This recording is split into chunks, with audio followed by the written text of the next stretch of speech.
Hello everyone, this is TheMagiBum here, and I'm going to be bringing you another StarCraft 2 game, and this one's going to be another Protoss vs Zerg, and yeah, it's going to be on this new map, Condemned Ridge. I guess it's a new map, it's relatively new, and so the Protoss player going to be spawning in the bottom left is going to be CocO, with capitals on the C and the O for some reason, I don't know, it's kind of strange, and he's going for a forward fast expand against standard Zerg, which is TheMagiBum, spawning in the top right, and looks like he's going to be scouting the top side here.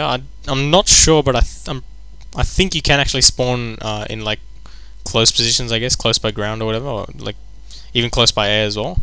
But I'm just trying to think. I think this happened once when I was versing a Zerg player, like I actually spawned like that, but I'm not sure, not 100% sure at least. They might have changed that, or they might have just like kept it the same. I don't know.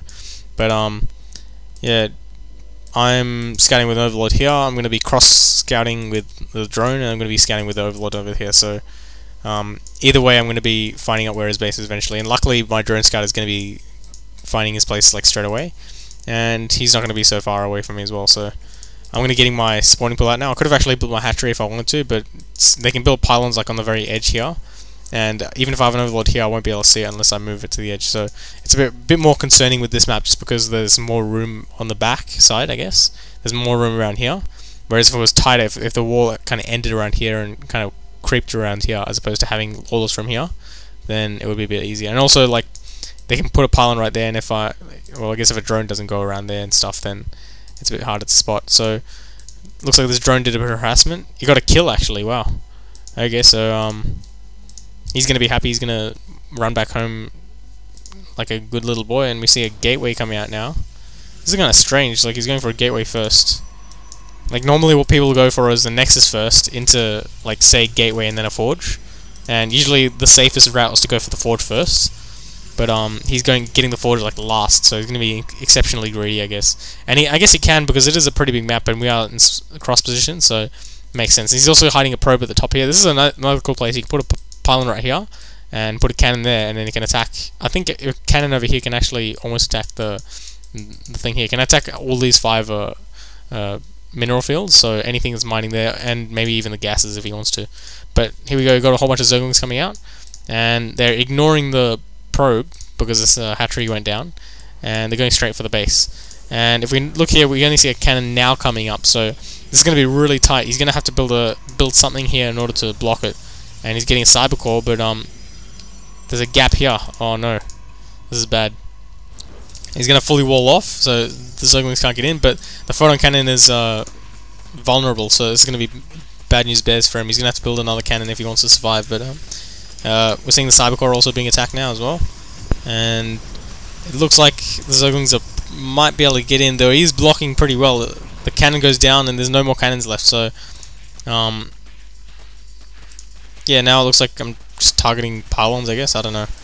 This is kind of strange. I should really just walk in and try and like kill off some probes. Like kill this probe off, walk in, kill some more probes, and then maybe run out or something like that.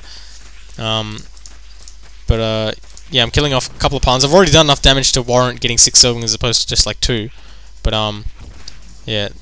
So now Zealot comes in, and technically it should be alright, but if you with good micro, you can not lose a single Zergling, so I'm losing plenty of Zerglings there because I'm not that good at it. But I end up keeping 4 Zerglings, and 4 Zerglings are enough to kill off another Zealot if I want to, and that's 6 Zerglings to kill off 2 Zealots. That's pretty damn good in my opinion.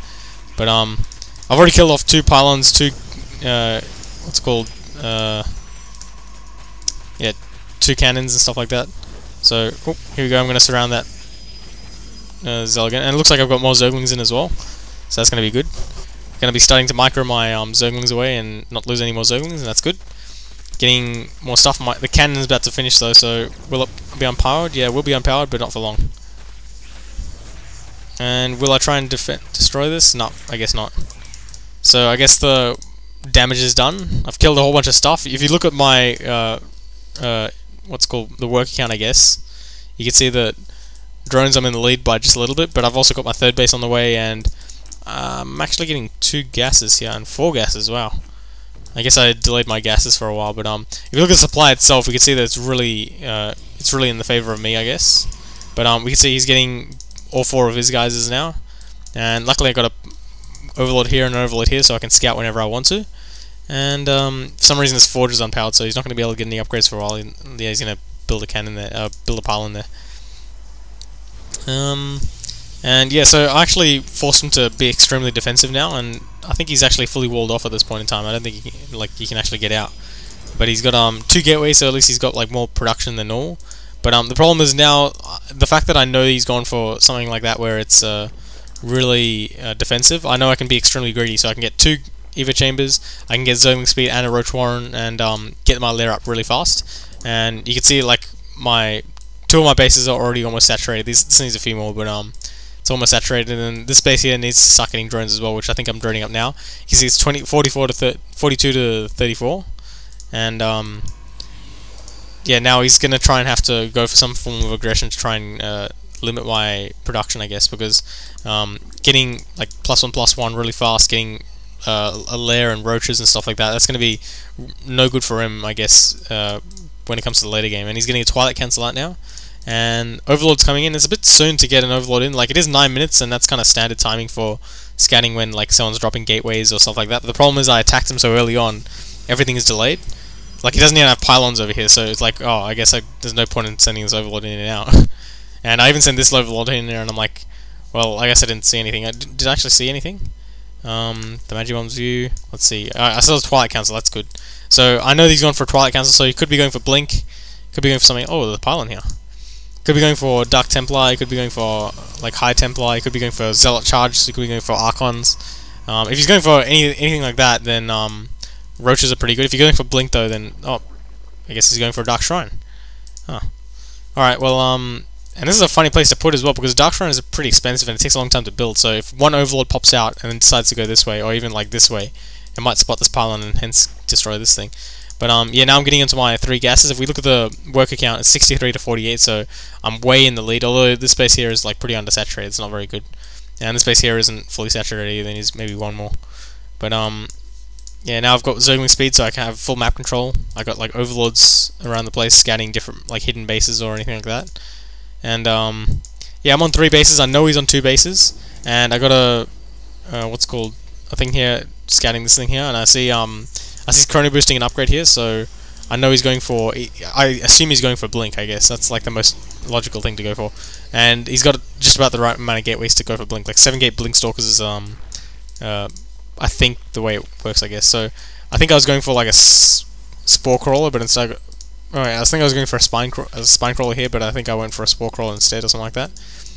Oh no, I went for a spore crawler, sorry, but then I realized I got a lair, so I can just go for an overseer. Like, usually, I'd rather go for an overseer instead of a thing, and look at that, right on time, there's Dark Templar there. And I see him, so I'm like, oh, roaches, go and kill him. Problem is, like, overseers are not very fast unless you get overlord speed. So, yeah, he's gonna get a couple of kills, I'm guessing, at least.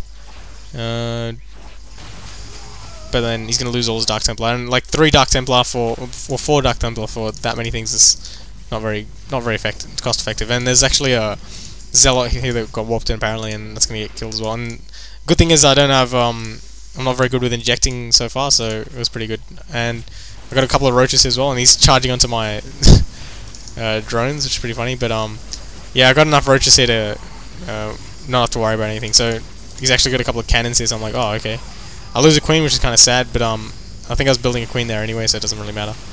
So he warps in a whole bunch of stalkers. This is a bit of a mistake in this part, just because he saw so many roaches.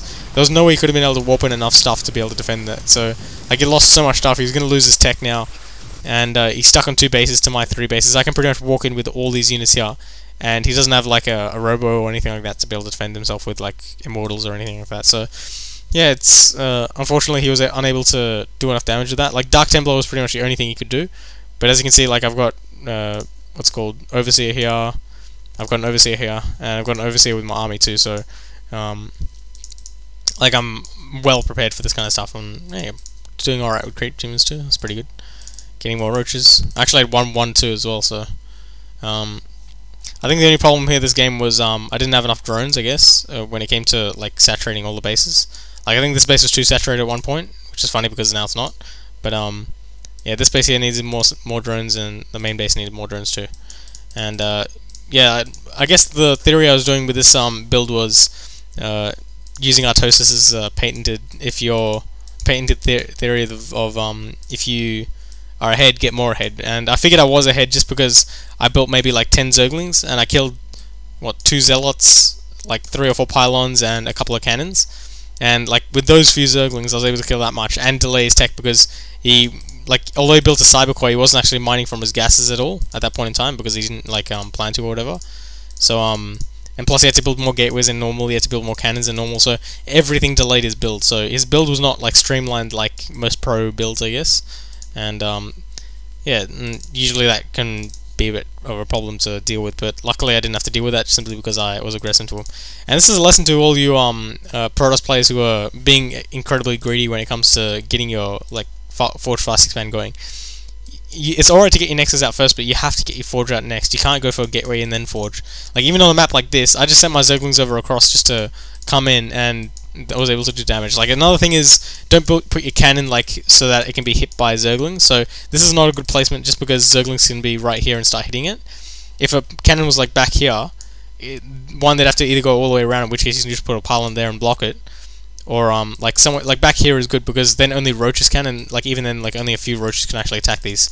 So yeah, thanks for watching, guys. I hope you enjoyed it. I hope you like learned a bit about how Protoss and Zerg work, I guess, and how scouting is important. Like I actually scouted the Twilight Council, so I was prepared for Dark Templar.